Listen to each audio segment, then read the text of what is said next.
Hello प्यारे बच्चों, कैसे हो आप? तो प्यारे बच्चों, आज मैं आप लोगों की क्लास 8th की साइंस के फर्स्ट चैप्टर फसल उत्पादन एवं प्रबंध इस टॉपिक पर एक वीडियो लेकर आया हूं। तो स्टार्ट करते हैं। ग्रीष्म अवकाश में पहेली और बूझो अपने चाचा के घर गए। उनके चाचा एक किसान हैं। एक दिन उन्होंने खेत में कुछ औजार देखे, जैसे कि खुरपा, दातरी, बेलचा आदि। तो उन्होंने ये जो औजार देखे, यहाँ पर आपको पता है, पिछले पाठों में भी आपने देखा होगा कि एक होता है बूझो और एक होती है पहेली। तो बूझो कहता है, मैं जानना चाहता हूं कि हम इन औजारों का उपयोग कहाँ और कैसे करते हैं। तो आप पढ़ चुके हैं कि सभी सजीवों को भोजन की आवश्यकता होती है। सबको खाना खाने के लिए भोजन चाहिए होता है। पौधे अपना भोजन स्वयं बना सकते हैं। क्या आपको याद है, पिछले क्लास में आपने पढ़ा था ना कि हरे पौधे अपना भोजन प्रकाश संश्लेषण से बनाते हैं। चाहे मनुष्य हो या सभी जंतु, वो अपना भोजन बनाने में असमर्थ है। तो हम लोगों के भोजन हमें कहाँ से मिलता है? पर हम लोग भोजन खाते ही क्यों हैं? हमें तो भोजन मिलता है, देखो, या तो आपको भोजन मिलेगा, रोटी खाओगे, या आप कुछ मांस वगैरह खाओगे। पर हमें भोजन खाना क्यों चाहिए? हम भोजन क्यों खाते हैं? देखो, अब अगर आप भोजन खाते हो, आपको पता है ना कि सजीव भोजन से प्राप्त ऊर्जा का उपयोग विभिन्न प्रकार के जैविक प्रक्रमों जैसे पाचन, श्वसन व उत्सर्जन में करते हैं। अगर आप खाना खाओगे तो आपके अंदर एनर्जी आएगी, ऊर्जा आएगी, तभी तो हम सांस ले पाएंगे। अगर हमारे अंदर एनर्जी नहीं होगी तो हम सांस कैसे लेंगे? हमारा खाना पचेगा कैसे? हमारी बॉडी का हर काम जो है वो ऊर्जा से चलता है। और ऊर्जा कहाँ से आती है? खाना खाने से आती है। हम अपना भोजन पौधों और जंतुओं दोनों से प्राप्त करते हैं। क्योंकि हम सभी को भोजन की आवश्यकता होती है, तो हम अपने देश के इतने अधिक लोगों को भोजन किस प्रकार उपलब्ध करा सकते हैं? देखो, सबको खाने के लिए भोजन चाहिए। हमारे देश की इतनी बड़ी आबादी, फिर सबको भोजन कैसे मिलेगा? इसके लिए पहेली बताती है कि भोजन का बड़े स्तर पर उत्पादन करना आवश्यक है। इसलिए क्या होता है कि हमें बड़े अब देखो, हर आदमी को भोजन चाहिए। ऐसा तो है नहीं कि जवान को चाहिए, बूढ़े को नहीं चाहिए, लड़के को चाहिए, लड़की को नहीं चाहिए, सबको चाहिए। इसलिए हमें बड़े स्तर पर भोजन का उत्पादन करना पड़ता है। एक बड़ी जनसंख्या को भोजन देने के लिए इसका उत्पादन करना, इसका प्रबंधन करना और वितरण करना, मतलब देखो, कहीं पे हमने कनक उगाई, अनाज उगाया, चावल उगाए, फिर हमने उसको जहां पे नहीं उगते हैं वहां उनको भेजा, उनका वितरण किया। तो ये सब करना बहुत जरूरी है। अब बात करते हैं कृषि पद्धतियों की। लगभग 10,000 ईसा पूर्व तक मनुष्य घुमंतु थे, मतलब घूम घूम कर रहते चलते थे। वो एक जगह से दूसरी जगह पर भोजन और आवास की खोज में एक समूह में घूमते रहते थे। मतलब कुछ इंसानों का ग्रुप होता था, वो इधर जहां उसको भोजन मिलता, जहां उसको रहने की जगह मिलती, उसकी तलाश में घूमता रहता था। वो कच्चे फल खाते थे और सब्जियां खाते थे, और उन्होंने भोजन के लिए जंतुओं का शिकार करना शुरू किया। बाद में खेती कर कर चावल, गेहूं और बाकी फसलों को उत्पादन कर सके। इसी तरह से खेती की शुरुआत हुई। कृषि मतलब खेती होता है। जब एक ही किस्म के पौधे किसी जगह पर बड़े पैमाने पर उगाए जाते हैं तो इसे फसल कहते हैं। जैसे मैंने बोला गेहूं की फसल, तो इसका मतलब ये है कि खेत में उगाए जाने वाले सारे पौधे गेहूं के हैं। अब आपको पता है ना, फसलें कई तरह की होती है, अनाज, सब्जियां, फल, ये सब फसलें हैं।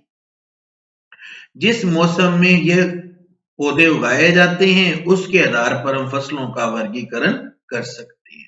अब जैसे आपको पता है कि आम जो है वो गर्मियों में आते हैं, तो आपको पता है ना कि तरबूज गर्मियों में आते हैं। तो सर्दियों में क्या क्या आता है, तो इसके अकॉर्डिंगली हम फसलों को वर्गीकरण कर सकते हैं। भारत एक विशाल देश है, एक बहुत बड़ा देश है भारत। यहाँ पे तापमान अलग है, आर्द्रता, वर्षा जैसी चीजें एक से दूसरे क्षेत्र में अलग-अलग है।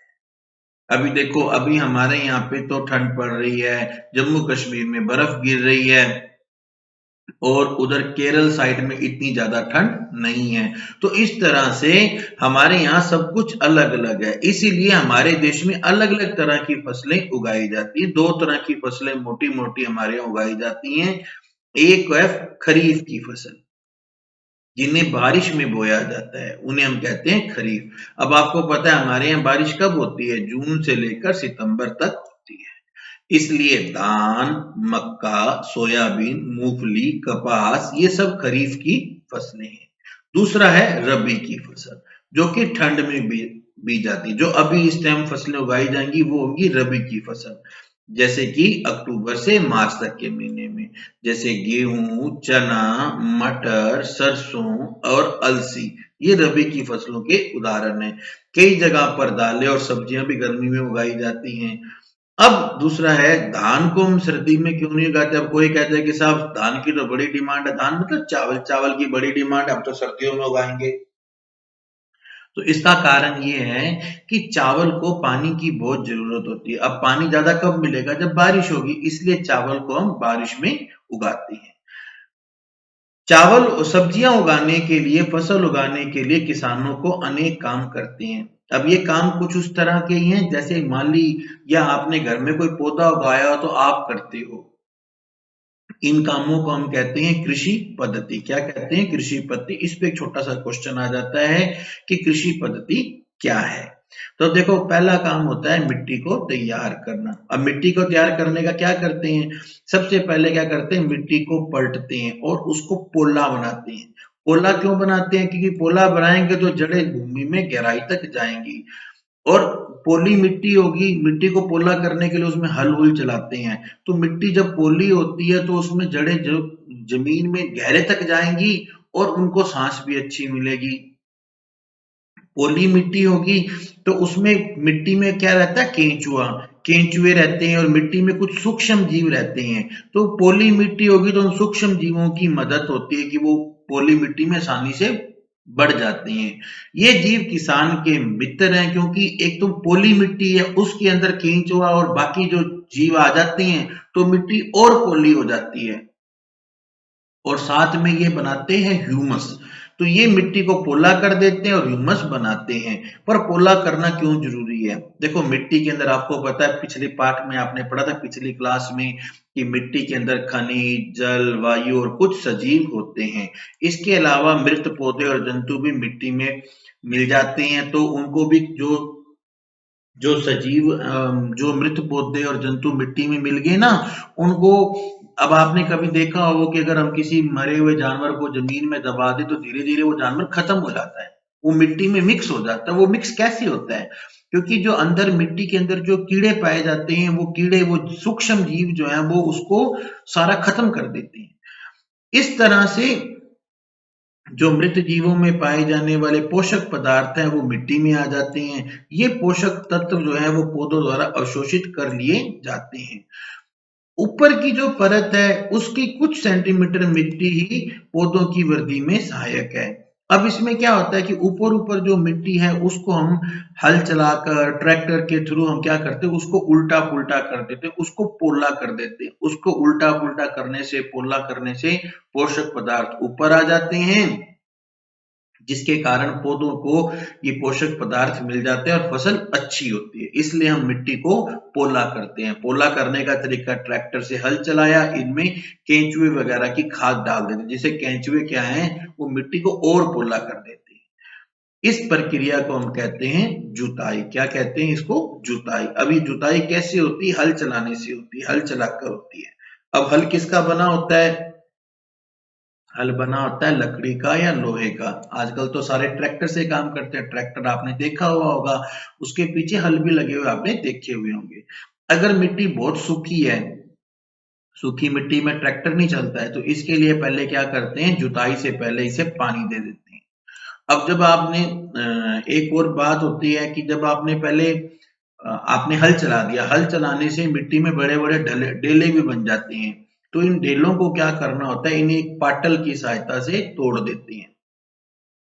इसके लिए क्या करते हैं, ट्रैक्टर के पीछे खंबा बांध देते हैं और वो खंबा एक तरह का पाटल होता है, उस पाटल से सारी क्या करते हैं, मिट्टी को तोड़ देते हैं। इसके लिए बुआई और सिंचाई के लिए खेत को समतल करना जरूरी होता है। अब देखो, अब मान लो ऐसा तो है नहीं कि एक तरफ तो खेत में खूब मिट्टी है और एक तरफ मिट्टी नहीं है, तो सब सारे खेत को समतल करना पड़ता है, बराबर करना पड़ता है। ये बराबर करने वाला काम भी करता है पाटल। कई बार क्या करते हैं कि मिट्टी जुताई से पहले खाद भी दे देते हैं। खाद देने से क्या होता है कि अब आपने जुताई से पहले देखो, अगर जमीन सूखी है तो पानी देंगे और अगर जमीन नॉर्मल है तो उस पर खाद डाल देते हैं। खाद डालने से क्या होता है कि जब हम मिट्टी को उल्टा पुल्टी करेंगे तो खाद मिट्टी में अच्छी तरह से मिल जाती है और उसके बाद पानी दे देती है। ये हुआ हमारा जुताई। अब दूसरा है कृषि औजार। कृषि औजार जो है, मिट्टी को आपको पता है, मिट्टी को हमें पोला करने के लिए हमें क्या क्या चाहिए, एक तो चाहिए हल, एक चाहिए कुदाली और एक होता है कल्टीवेटर। ये तीन चीजें क्या थे, देखो ये है किसान, ये किसान का जो है हल है, ये हल का जो ये हिस्सा है ना, ये हल है, इसको कहते हैं, देखो ये है हल। अब ये किसान बैल से जोत रहा है, इसे कहते हैं, ये जो ये डंडा सा है ना, ये डंडा आप देख रहे हो, इस डंडे को हम कहते हैं जोत। क्या कहते हैं, इस डंडे को हम कहते हैं जोत। और ये जो है, इसे हम कहते हैं हल शाफ्ट। ये देखने में ऐसा होता है और इसके नीचे ये जो चीज होती है ना, ये वाली चीज, इसे हम कहते हैं फाल। क्या कहते हैं, फाल। ये है जोत, ये है हल शाफ्ट और ये है फाल। तो ये तीन चीजें हमारे पास में आती है। अब है कुदाली। कुदाली, इसमें क्या होता है कि अब हल, शुरुआत प्राचीन काल से ही हल का उपयोग खाद मिलाने, खरपतवार निकालने और मिट्टी खुरचने में किया जाता है। ये लकड़ी का बना होता है, जिसे बैलों की जोड़ी या और कई जगह पे, जैसे हमारे यहाँ बैलों की जोड़ी से करते हैं, जहाँ पे घोड़े होते हैं वहाँ घोड़ों से, जहाँ पे ऊंट होते हैं वहाँ ऊंट से भी हल चलाया जाता है। इसके नीचे ये जो बताया आपको, ये होती है फाल, ये लोहे की बनी होती है। तो लोहे की बनी फाल से क्या होता है, फाल टूटती नहीं है। मेन हिस्सा जो है लकड़ी का बना होता है, जिसे हम कहते हैं हल शाफ्ट। इसके एक हिस्से पर हैंडल होता है और दूसरे हिस्से को हम जोत से जोड़ देते हैं, जो मैंने आपको बताया है। इसे बैलों की गर्दन पर रख देते हैं। एक जोड़ी बैल हो और एक आदमी हो, एक जोड़ी बैल और एक आदमी, देखो ये एक जोड़ी बैल और एक आदमी बढ़िया से हल चला सकते हैं। आजकल क्या, लकड़ी महंगी हो गई, इस और साथ में लकड़ी टूट जाती है, इसलिए लोहे के हल चलाए जाते हैं।